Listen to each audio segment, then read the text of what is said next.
तपाईहरुको बीचमा मैले 5 वटा कुरा राख्नेछु संक्षिप्तमा।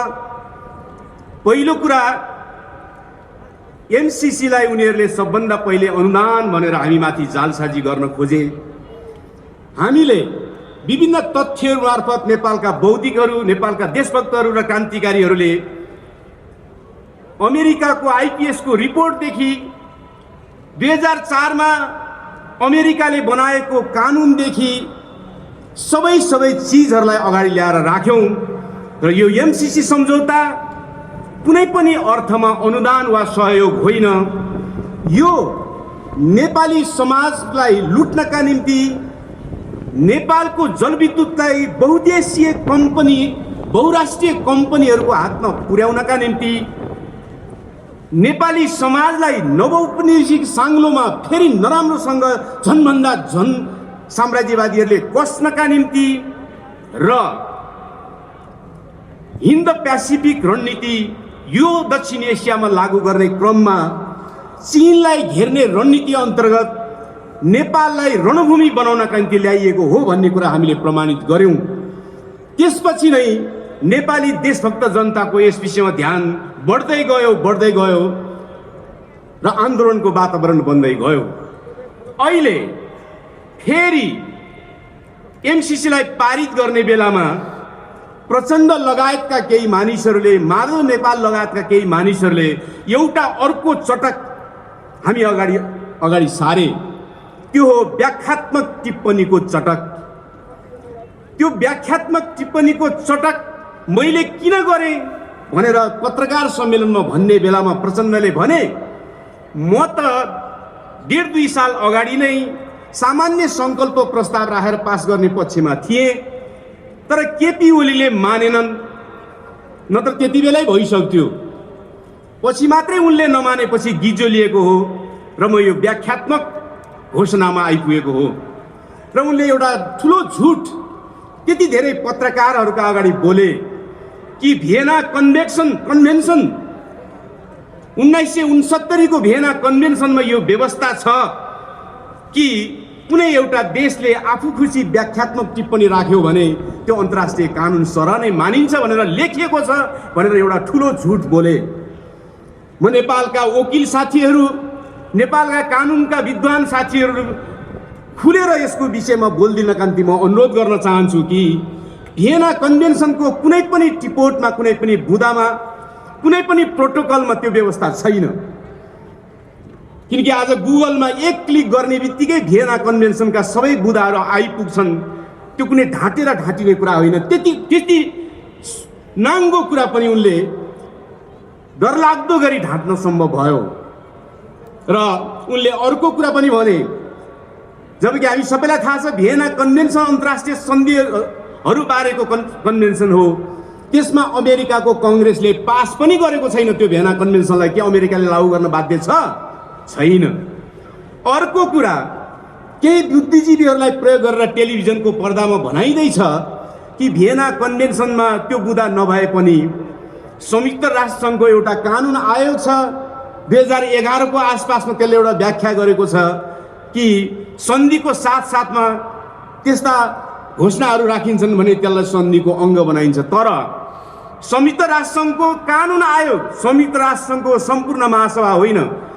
कानुन आयोग भनेको त्यो सुझाव गर्नका निम्ति गठन गरिएको हो र त्यो कानुन आयोगको त्यो सिफारिसमा के छ भने दुईटै पक्षले सहमति जनाएका चिठी पत्रहरूलाई मात्रै सन्धिको अङ्ग मान्न सकिन्छ भनेर व्याख्या गरेको छ। त्यो कुनै महासभाको निर्णय होइन, त्यो संयुक्त राष्ट्र सङ्घ अन्तर्गतको कानुनी सल्लाहको निम्ति गठन गरिएको कानुन आयोगको विवेचना हो, व्याख्या हो। त्यो कुनै सन्धि सरहको मान्यता नै होइन। त्यो कुरालाई ल्याएर पनि व्याख्यात्मक घोषणाले चाहिँ अब एमसीसीमा भएका गलत कुराहरू सबै चाहिँ देशको पक्षमा भयो भनेर जो एउटा चटक गर्न खोजिएको छ त्यसको हामीले तीव्रतापूर्वक सैद्धान्तिक रूपमा, व्यवहारिक रूपमा र प्रमाण अगाडि सारेर त्यसको खण्डन गरिने गरी छ। एमसीसी कुनै हालतमा संशोधित भएको छैन। व्याख्यात्मक टिप्पणीले त्यसलाई कुनै फरक पारेको छैन। त्यसका राष्ट्रघाती बुँदाहरू, त्यसका देशघाती बुँदाहरू र नेपाली समाजको अस्तित्वलाई लुट्ने, नेपाललाई शक्ति राष्ट्रहरूको रणमैदान बनाउने, त्यसको घाम नहाल्ने र नेपालको जलविद्युतलाई बहुराष्ट्रिय कम्पनीको हातमा सुम्पिने जो घातक बुँदाहरू त्यसमा छन्, त्यसमा केही पनि फरक परेको छैन। त्यसकारणले यो पहिलो कुरालाई हामीले दृढतापूर्वक नेपालका देशभक्तहरू र क्रान्तिकारी जनताले अगाडि लिएर जानु परेको छ।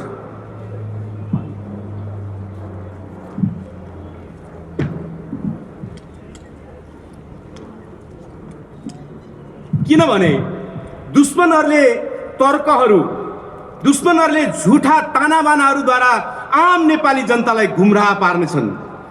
जब उनीहरूले तर्कहरूद्वारा गुमराह पार्न खोज्दछन्, त्यसलाई नकाटिकन र समाजको पिँढसम्म त्यसलाई स्पष्ट नपारिकन दुश्मनहरूप्रति घृणा पैदा हुँदैन, राष्ट्रघातीहरूप्रति घृणा पैदा हुँदैन भने त्यसको विरुद्ध राष्ट्रिय मुक्ति आन्दोलन लड्न सकिँदैन। घृणा नभइकन, घृणाहरूको सम्मेलन नभइकन दुश्मनसँग लड्न सकिँदैन। त्यसको निम्ति मैले पहिलो कुरा यही भने कि उनीहरूले जो व्याख्यात्मक घोषणाद्वारा यो सच्चाइ हो भनेर जुन चटक गरेका छन्, त्यो चटकलाई हामीले चिरफार गर्दै अगाडि बढ्नु जरुरी छ। दोस्रो कुरा, यो एमसीसी को प्रकरणले राष्ट्रघाती काम मात्रै गरेको छैन कि यसले दोस्रो काम पनि गरेको छ। त्यो हो हाम्रो देशमा जस्तो प्रकारको दलाल संसदवादी पुँजीवादी व्यवस्था स्थापना भएको छ, त्यो संसदीय व्यवस्था र संसदीय राजनीतिबाट देशभक्तिपूर्ण कुनै अडानलाई अन्तिम रूप दिन सकिँदो रहेनछ, राष्ट्रघाती सन्धि सम्झौतालाई रोक्न सकिँदो रहेनछ। त्यो व्यवस्था र संसदवादी राजनीति पुरै यसको विषयमा असफल हुँदो रहेछ भन्ने कुरा प्रमाणित भएको छ। यो कुरा दिनको घामझै छर्लङ्ग भएको छ, किनकि संसदमा त्यसलाई लगियो, संसदमा त्यो लानुपर्ने विषय हो कि होइन भन्ने कुरा छलफल नै भएन। किनकि विदेशीहरूले अनुदानको नाममा वा सहयोगको नाममा वा कुनै पनि नाममा दिने रकम संसदमा लाने चलन नै थिएन। लानुपर्ने चिज हो कि होइन कतै बहस नै भएन। एमसीसी यहाँ मात्रै लागू भएको कुरा होइन, संसारका 43वटा भन्दा बढी देशहरूमा एमसीसीका नङ्ग्राहरू पुगेका छन्। कुनै देशमा संसदमा लगिएको छ, कुनै देशमा संसदमा लगिएको छैन, लानुपर्ने कुनै जरुरी नै छैन। त्यो विषयमा नै बहस भएन। यो कस्तो राजनीतिक व्यवस्था हो? प्राकृतिक स्रोत साधनमाथिको नाङ्गो हस्तक्षेपसँग सम्बन्धित छ एमसीसी। संविधानको धाराले भन्दछ, 269 को धाराले भन्दछ कि प्राकृतिक स्रोत साधन अनुसारका विषयहरूमा सामान्य बहुमतले पुग्दैन भन्दछ। तर सामान्य बहुमत चाहिने कि नचाहिने कुनै बहस नै भएन, कुनै बहस भएन। संसद अवरोध भएको बेलामा कुनै प्रस्ताव पारित गर्नै मिल्दैन। मान्छेहरू नारा लगाइरहेका छन्, त्यहाँ पारित भयो भनेर भनिरहेका छन्। कति हात उठे थाहा छैन, कति थाहा छैन। ध्वनि मतको आधारमा पास भयो भनिएको छ, हल्ला गरिएको छ। यसबाट यही त प्रश्न हुन्छ कि उत्पीडित राष्ट्रहरूको हकमा, हाम्रो देश जस्तो देशको हकमा संसदीय व्यवस्था र संसदीय प्रणालीले हाम्रो देशको राष्ट्रियताको पक्षमा लड्न सक्दो रहेनछ भन्ने कुरा प्रमाणित हुन्छ। यहाँभन्दा बढी ठुलो कुनै प्रमाण जरुरी छैन। अब जहाँसम्म आयो संसदवादी राजनीतिको कुरा, संसदवादी पार्टीभित्रका भीम रावलहरू, झलनाथ खनालहरू, नारायण काजी श्रेष्ठ र गिरिराजमणि पोखरेलहरू केही लडेको जस्तो गरे, केही बोलेको जस्तो गरे। मैले सुनेको थिएँ यो सभामा आउनका निम्ति आयोजक पार्टीहरूले अनुरोध पनि गर्नुभयो, उहाँहरूलाई अपील पनि गर्नुभयो। तर उहाँहरूका स्वकीय सचिवालयहरूले फेसबुकमा वक्तव्य जारी गरे। देशभक्तहरू दुश्मनको किल्लाभित्र समेत मर्न तयार हुन्छन् भने तपाईँहरूलाई यो क्रान्तिकारीहरूको, यो देशभक्तहरूको सभामा आएर बोल्न केले रोकेको हो? केले रोकेको हो? फगत यति मात्रै हो कि तपाईँहरूले गर्दै आएको संसदवादी राजनीतिले रोकेको हो? तपाईँहरूलाई त्यो पार्टीभित्र टिकट पाइँदैन कि भन्ने चिन्ता भयो? त्यो पार्टीभित्रको आफ्नो त्यो पार्टीलाई चन्दा दिने दलाल पुँजीपतिहरूले चुनावमा पैसा दिँदैनन् कि भन्ने चिन्ता हो? हामीसँग बस्यो भने हाम्रो अलिकति न्यानो तपाईँहरूलाई सर्छ भन्ने चिन्ता हो? यहाँभन्दा बढी तपाईँहरूलाई के भयो? त्यो संसदवादी राजनीतिभित्र बसेर तपाईँले जतिसुकै एमसीसीका बुँदाहरूको टेलिभिजनमा पत्रिकामा चर्चा गरे पनि के त्यहाँ सुनवाई भयो? के सुनवाई हुन सम्भव छ? छैन। म ती संसदवादी पार्टीभित्र बसेर देशभक्तिपूर्ण अडान राख्ने र अहिलेसम्म लड्ने र लडेको जस्तो गर्ने ती सबै साथीहरूलाई संसदवादी राजनीतिबारे पुनर्विचार गर्नुहोस् भन्ने म सुझाव दिन चाहन्छु। किनकि आजको दुनियाँमा दलाल पुँजीवादी शासन, दलाल पुँजीवादी संसदवादी राजनीति पनि गर्ने र देशभक्त पनि भइरहने असम्भव कुरा हो। त्यो दुईटै सँगसँगै अब जान सक्दैनन्। त्यो दुईटै सँगसँगै अब जान सक्दैनन्। यो दोस्रो विश्वयुद्धभन्दा अगाडिको जमाना होइन, नरोत्तम सिंहानुको जमाना होइन। आज देशको रक्षा गर्ने देशभक्तिपूर्ण भावना र क्रान्तिकारी राजनीति एक ठाउँमा आयो भने मात्रै सम्भव छ। संसदवादी पुँजीवादी राजनीति र देशभक्तिपूर्ण अडान एक ठाउँमा बस्न सम्भव छैन। म भीम रावलजीहरूलाई त धेरै भन्न चाहन्न। माधव नेपालजीहरूको के कुरा गर्ने, राष्ट्रघातमा महाकालीमा मुछिएकै हुन्। केपी ओलीहरूको के कुरा गर्ने, ती चटल देखाउने काम बाहेक केही पनि गरिरहेका छैनन्। म एकपटक नारायण काजी र गिरिराज बौनी पोखरेलहरूलाई भन्न चाहन्छु, पञ्चायत कालदेखि आफू मर्दाखेरि लास समेत देशभित्र भित्राउन नदिएका मधेसका होनहार योद्धा जय गोविन्द शाहको रगत र पसिनाले बनाएको त्यो पार्टी, त्यो जनमत, निर्मल लामाहरूले बनाएको रगत पसिनाले बनाएको त्यो पार्टी, त्यो जनमत, दिवाकर भुषालहरूले बनाएको त्यो पार्टी, त्यो जनमत, तपाईहरुले संसदीय स्वार्थका निम्ति केपी ओलीको पाउमा नेकपा नेकपा बनाएर बुझाउनु भयो। त्यो अपराधको हिसाब ती जनताले गर्न बाँकी छ। अब एउटा तपाईहरुसँग चान्स बाँकी छ, समय बाँकी छ कि तपाईहरुको एउटा अन्तिम प्राण तत्त्वको रूपमा बाँकी रहेको राष्ट्रिय स्वाधीनताको मुद्दा जो तपाईहरु लगातार फलाक्दै आउनु भएको थियो, यसपल्ट माओवादी केन्द्रले गरेको राष्ट्रघातसँग तपाईहरुले सम्बन्ध विच्छेद गर्नु भएन भने तपाईहरुको त्यो प्राण तत्त्व पनि सकिनेछ र तपाई कतैको निम्ति, कुनै देशभक्तको निम्ति, कुनै जमातको निम्ति लायक हुनुहुने छैन। समयमै सोच्नुस्, संसदवादी पार्टीभित्र देशभक्ति पुराण अडान राख्दै आउनुभएका, राखे जस्तो गर्दै आउनुभएका सबै मित्रहरूले सोच्नुस्, किन राष्ट्रघात माटोको सवाल हो। यो कुनै पार्टीको, कुनै बातको, कुनै राजनीतिक मुद्दाको छिनाझपटीको मात्रै सवाल होइन। यो माटोको मुद्दामा पनि जो अगाडि आउन सक्दैन त्यसलाई राष्ट्रले कहिले माफ गर्न सक्दैन। दोस्रो कुरा यो प्रमाणित भएको छ, मैले भने। तेस्रो कुरा थुप्रैलाई लागेको छ।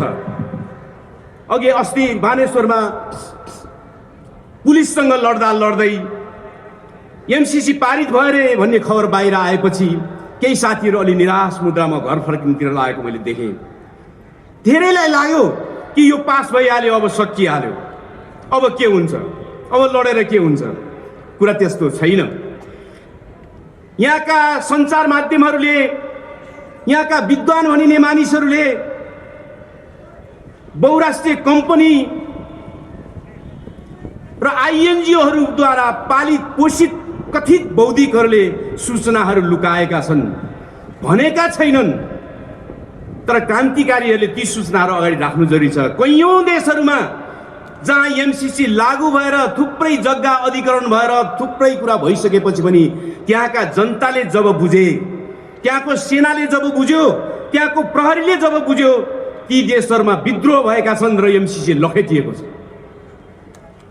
मादागास्करको मात्रै एउटा सानो अफ्रिका नजिकको एउटा टापु देश जसको आधा भन्दा बढी जमिन एमसीसीले अधिग्रहण गर्यो र आधा जमिन कोरियाको डेउ भन्ने बहुराष्ट्रिय कम्पनीलाई जमिन दियो। त्यसको विरुद्धमा त्यहाँको सेनाले साथ दियो, त्यसको विरुद्धमा त्यहाँको नगरपालिकाको मेयरले विद्रोह गरे, जनताले विद्रोह गरे, पुलिसले विद्रोह गरे, एमसीसी त्यहाँबाट भाग्न बाध्य भयो। इतिहास अमेरिकाले जितेको मात्रै छैन, इतिहास संसारभरि अमेरिकाले कुनै न कुनै ढङ्गले हारेको पनि छ। त्यो इतिहास हामीले अगाडि राख्छौँ। घानामा उनीहरूले पाइनएप्पल कब्जा गरे, भुइँ कटर कब्जा गरे। घानाको भुइँ कटर युरोपमा सबभन्दा मिठो मानेर त्यसको रस पिइने गरिन्थ्यो। त्यो भुइँ कटरमाथि कब्जा गर्नका निम्ति एमसीसी गयो र एमसीसीले बहुराष्ट्रिय कम्पनी अन्तर्गत भुइँ कटरलाई ल्याएर अहिले घानाको भुइँ कटरमाथि युरोपियन जुस कम्पनीहरूको कब्जा भएको छ र घानामा त्यसको विरुद्धमा एउटा लडाईँ चलिरहेको छ। मानिसहरू मङ्गोलियाको उदाहरण दिन्छन्। चीन नजिकै भएर पनि मङ्गोलियाले एमसीसी लिइरहेको छ। यो तथ्य लुकाउँछन् कि मङ्गोलियाले उत्तर एटलान्टिक सन्धि सङ्गठन नाटोको सदस्यतामा आएको छ, ऊ अमेरिकाको पक्षमा लागेको छ। त्यसकारणले ऊ एमसिसी चलाइरहेको छ। अमेरिकाको साझेदार राष्ट्र बन्नका निम्ति निवेदन हालेको छ मङ्गोलियाले। त्यसकारणले गर्दा हामीले प्रश्न पार्नुपर्ने भएको छ कि एमसिसी अहिले पारित हुने बित्तिकै जनताले पारित गर्यो भन्ने कुरा सत्य होइन। एमसिसी पारित भएपछि हामीलाई थाहा छ, एमसिसी पारित भएपछि मात्रै लागू गर्न सुरु गरिएको होइन। 1 लाख रु काट्ने आदेश भइसकेको छ, हामीलाई थाहा छ। एमसिसी को निम्ति लाल पूर्जा बनाएर जग्गा दिएको छ, हामीलाई थाहा छ। अधिग्रहण गर्नका निम्ति अनुमति दिएको छ, हामीलाई थाहा छ। विद्युत नियमन आयोग ऐन 2074 मा पास गरिएको छ, हामीलाई थाहा छ। सिंहदरबारका थुप्रै कोठाहरू खाली हुँदाहुँदै महिनामा 16 लाख भाडा तिर्ने गरी एमसिए को अफिस राखिएको छ, त्यो पनि हामीलाई थाहा छ। एमसिसी लागू गर्न सुरु गरिएको छ, त्यो हामीलाई थाहा छ। तर यो लागू गर्न सुरु गर्ने बित्तिकै यो सम्पूर्ण रूपमा लागू भइसक्छ, यसको विरुद्ध केही गर्नै सकिन्न, यसलाई उल्टाउनै सकिन्न भन्ने कुरा सत्य होइन। हामीले उल्टाउनु पर्छ, यसलाई रोक्नु पर्छ। यो यसकारण पनि गर्नुपर्छ कि आजको साम्राज्यवाद नयाँ तरिकाले हामी माथि जो आएको छ, यो यस्तै एमसिसी मार्फत नै आउने हो। यो आजको युगको साम्राज्यवादको नयाँ तरिका हो, यो नयाँ तरिकासँग लड्नका निम्ति हामीले साम्राज्यवादका विरुद्ध राष्ट्रिय मुक्ति आन्दोलनको एउटा नयाँ चक्र अब सुरु गर्नुपर्छ। यो देशको मात्रै हुने छैन, यो संसारभरिको आन्दोलनको एउटा अङ्ग हुनेछ। युक्रेनले पनि 12 वर्ष अगाडि त्यसरी नै सोचेको थियो। सन्तुलित कूटनीति, नेटोमा जाने, अमेरिकाले भनेको मान्ने, त्यसरी नै सोचेको थियो। जसरी आज शेरबहादुर देउवाले रुसको विरुद्ध वक्तव्य दिएका छन्, हाम्रो असंलग्न परराष्ट्र नीति भताभङ्ग पारिदिएका छन्। नेपालले बोल्नुपर्ने युद्ध रोक भनेर थियो, नेपालले बोल्नु पर्ने सबैको सार्वभौमसत्ताको सुरक्षा गर, सम्मान गर भन्नुपर्ने थियो। तर कुनै देशको पक्षमा अमेरिका पक्षधरहरूको हुलमा मिसिएर लाग्नुपर्ने कुनै जरुरी थिएन। यो केले गरिराखेको छ? यो एमसिसी लागू हुनु सुरु गरेको अर्को प्रकरण हो। नेपालले अहिलेसम्म त्यस्तो कुनै वक्तव्य दिएको थिएन संसारका युद्धहरूमा। नेपालले जहिले पनि असंलग्न परराष्ट्र नीति लिएको थियो। तर पहिलोचोटि एमसिसी पारित भएको 1 हप्ता बित्न नपाउँदै अमेरिकासँगै, जहाँ भारत र चीन जस्ता मुलुकहरू खामोश छन्, तटस्थ छन्, त्यहाँ शेरबहादुर देउवाको सरकार बुर्लुक्क उफ्रिएर अमेरिकाको लहरमा बसेर वक्तव्य दियो। यो के हो? यो 12 वर्ष अगाडि युक्रेनले थालेको चक्र जस्तै हो। 12 वर्ष अगाडि युक्रेनले जसरी थालेको थियो आफ्नो कूटनीति, आफ्नो अन्तर्राष्ट्रिय सम्बन्ध, युक्रेन आज कहाँ पुग्यो? युक्रेनको रणभूमि भयो आज युक्रेन। आज राष्ट्रघातीहरूले एमसिसी पारित गरेर अमेरिकी लबीमा लगेर विश्व साम्राज्यवादको लबीमा बसेर उनीहरू जसरी लामबद्ध हुन खोजेका छन्, देशलाई घचिट्न खोजेका छन्, खिसार्न खोजेका छन्, यसले यो देशलाई रणभूमि बनाउने छ। के नेपाली जनता त्यो रणभूमि बनाउने स्थितिको सामना गर्न तयार छैन? अवश्य तयार हुन्छ, हुनै पर्दछ। त्यसकारणले चौथो कुरा मैले भन्ने कुरा के हो भने, यो एमसिसी केवल एमसिसी होइन, आजको साम्राज्यवादको मुख्य रणनीतिभित्रको एउटा अङ्ग हो। त्यसकारणले एमसिसी विरोधी सङ्घर्ष हाम्रो राष्ट्रिय स्वाधीनताको सङ्घर्ष मात्रै होइन, विश्व साम्राज्यवाद विरोधी सङ्घर्षको एउटा अङ्ग हो। संसारभरिका जनताले अमेरिकी साम्राज्यवाद कसरी आउँदैछ भन्ने अब बुझ्दैछन्। नेपाललाई त मार्नै पर्न सुरु भइसकेको हामीले नबुझी सुखै छैन। त्यसकारणले हामीले साम्राज्यवाद विरोधी नयाँ आन्दोलनको रूपमा, नयाँ चक्रको रूपमा, नयाँ आन्दोलनको रूपमा, नयाँ परिवेशको रूपमा हामीले यसलाई विकास गर्नुको कुनै विकल्प छैन। यदि हामी त्यसरी विकास गर्न लाग्छौँ भने हामी एमसिसी रोक्न सक्छौँ, यसको लागू भएको कुरा रोक्न सक्छौँ, यसलाई चकनाचुर पार्न सक्छौँ। हामीभन्दा थोरै जनसङ्ख्या भएका देशहरूले एमसिसीलाई धुलो चटाए भने हामी सक्दैनौँ। किन सक्दैनौँ? हामी सक्छौँ। त्यसको निम्ति हामीले योजनाबद्ध रूपमा अगाडि लानु छ। र अन्तिममा म तपाईँहरूसँग एउटा कुरा गरेर बिदा हुन्छु। त्यो के भने, हामीले केही त्रुटिहरू पनि गरेका छौँ। हामी क्रान्तिकारीहरूले हामी देशभक्तहरूले यो बीचमा केही त्रुटिहरू गर्यौँ। हामीले 1.5 वर्ष अगाडिदेखि नै एमसीसी को विरुद्ध केन्द्रित आन्दोलनहरू सुरु गरेकै हो।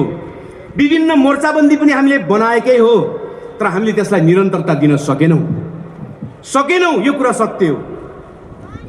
हामीले निरन्तरता दिन सकेनौँ, त्यसलाई परिमार्जन गर्न सकेनौँ र त्यसलाई देशव्यापी तल्लो तहका जनतासम्म हामीले पुर्याउन सकेनौँ, जसको कारणले देशका सचेत तबका त अलिकति उठ्यो, तर देशको पिँधमा रहेको दैनन्दिन श्रममा मात्रै बाँच्नुपर्ने त्यो श्रमिकहरूको विशाल करोडौँको फौजलाई हामीले यो कुरा पुर्याउन सकेनौँ।